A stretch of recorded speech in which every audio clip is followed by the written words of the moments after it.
Dr. Safei-Eldin, so nice to see you after a number of years, and you've had a distinguished career in landscape and all kinds of important contributions, but you've also had this deep interest in Islam and ecology. And we'd love to have you talk about what are some views of nature and environmental ethics in a broad sense in Islam? Thank you for inviting me. Islam actually has very distinct views about nature and about the environment. One of them, of course, is the stewardship. The role of humans on earth is to be trustee or to be steward. The second is an egalitarian approach or view of the world. So all species are treated equally, or actually looked at upon as equal to each other. Species, creatures, they are considered all nations, and they are equal to humans. The second, of course, is that the search, the life is a journey for searching for the truth by trying to know. So exploration of the universe is heavily emphasized in Islam. So knowledge and the seeking of knowledge. And I want to come back to the trusteeship, because I think that's such a wonderful term, and maybe you can tell us what that means in relation to Allah, to God, and why the human is a trustee for nature. The verses from the Quran are very clear about that God has put humans on earth and assigned them because of their intellect, because of some gifts, special gifts God gave to them. The task of following His guidance in dealing with this earth for of course, the benefit of all creatures, not all humanity. Yes. And of course, the word is mentioned, the Khalifa. Khalifa in Arabic is the person who succeeds you in carrying the responsibilities of any endowment. Yes. What strikes me as so wonderful about this word in English, but of course the Arabic I know has great resonance, is we're trustees for our religious institutions and our educational institutions and our artistic institutions, but now we're trustees for the earth. And it seems as though through that idea, Islam has a great offering to humanity. Right, and of course the other dimension, which comes from another source. As you know, in Islam, we have the very important source is the holy book of the Quran. The second source is the Sunnah, which are the sayings of the Prophet Muhammad and his deeds and guidance.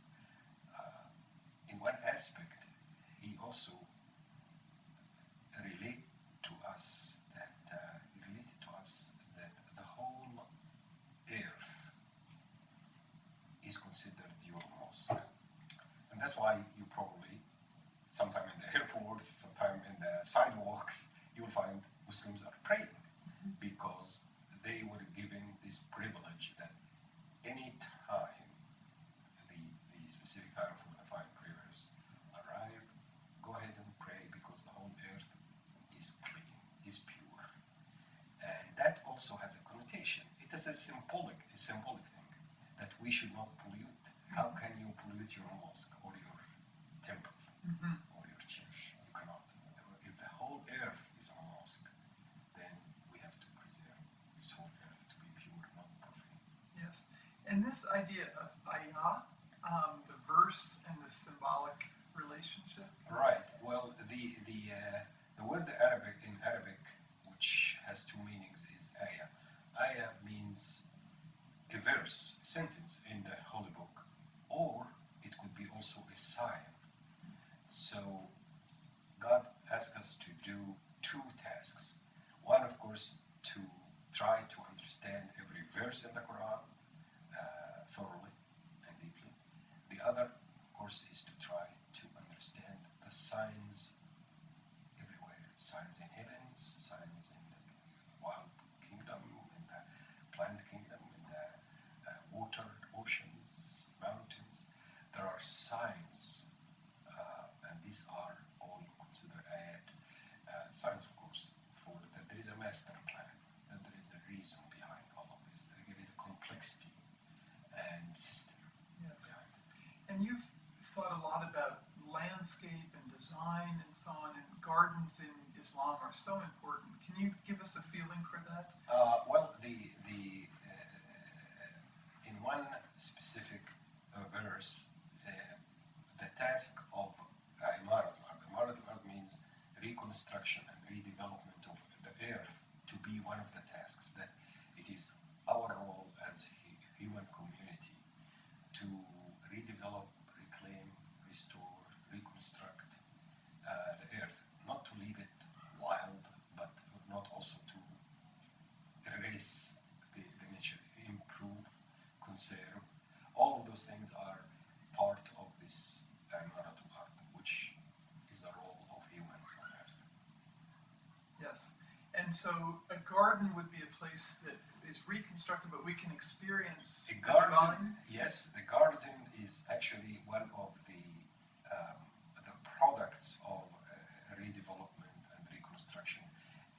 It adds also another aspect, productivity. For instance, if we are talking about gardens where fruits are or flowers are, where some plants are put, which will be helpful to wildlife, birds, and so on. And plus, of course, adding the dimension of beauty, of aesthetics, which, of course, when the Prophet was asked about, when someone said to him, you are asking us to be humble, you are asking us to be bashful, and so on, but I like to be dressed well. The answer was simply, God is beautiful and He loves beauty. So it is okay to seek beauty and aesthetic values in life, and gardens, of course, is the climax of this. Yes. And some of the great Islamic architecture all throughout the world, the Middle East and so on, but this incredible sense of the both abstract but botanical design. Can you give us a feel for that? Right. Of course, really the top gardens or the climax of Islamic gardens in the world are found in two parts of the world. One is Islamic Spain or southern Spain today, Granada, Seville, and all this southern Spain part, where really that was the climax of the art of landscape design. Mm-hmm. Also in the subcontinent, the Indian subcontinent, Kashmir, and some parts of India and Pakistan, which are Shalimar gardens. Both of them, although they were in different times, of course, distant from each other, but you can appreciate when you visit, the spirit is common here. Why? Of course, because many of the people who designed these gardens were rooted in the Islamic culture and were inspired by some verses from the Quran which were describing paradise in the day after, and they were trying in a way to be inspired by it. They are not mimicking it, but because the verses, there are at least 60 or 70 verses in the Quran talking about paradise and the beauty of it, the sounds, the colors, the geometry, and the elements, and so on. And that's why those gardens are, until today, are appreciated by so many people. Exactly, around the world, so that nature becomes a source of great inspiration, but also revealing the divine beyond form, right? Or picture, and so on. I mean, it's definitely the aesthetics and the productivity and that's the whole. This is really that earth, that paradise can be found on earth. Yes. By artists and wise people if they know how to Right. to develop. So bringing it from the aesthetic, maybe to a final question, Islam has, like all the Abrahamic traditions, a tremendous sense of justice and obligation to the poor, and an alms for the poor. Is it your sense that that these traditions, Islam in particular, is moving to a sense where the poor is suffering because of the environment or climate change and so on. Is Yes. this coming into the tradition? Absolutely, absolutely.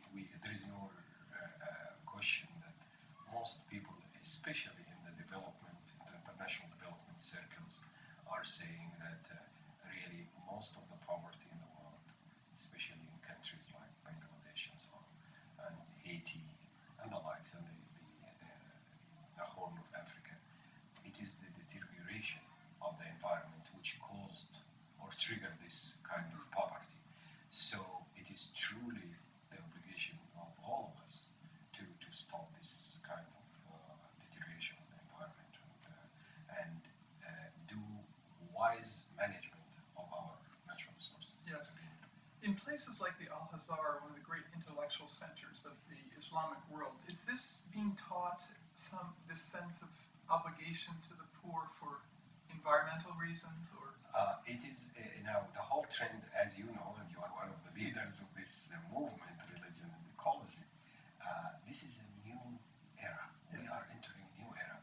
Islam is no different. In fact, it might be that Islamic countries are much more underdeveloped in terms of NGOs and the what we call the civil society. Mm-hmm. There is a trend closely happening now, but I think it needs a little more push. Yes. And more enlightenment and more maybe also political peace for these countries. Yes. In order to start to think about these kind of issues. Yes.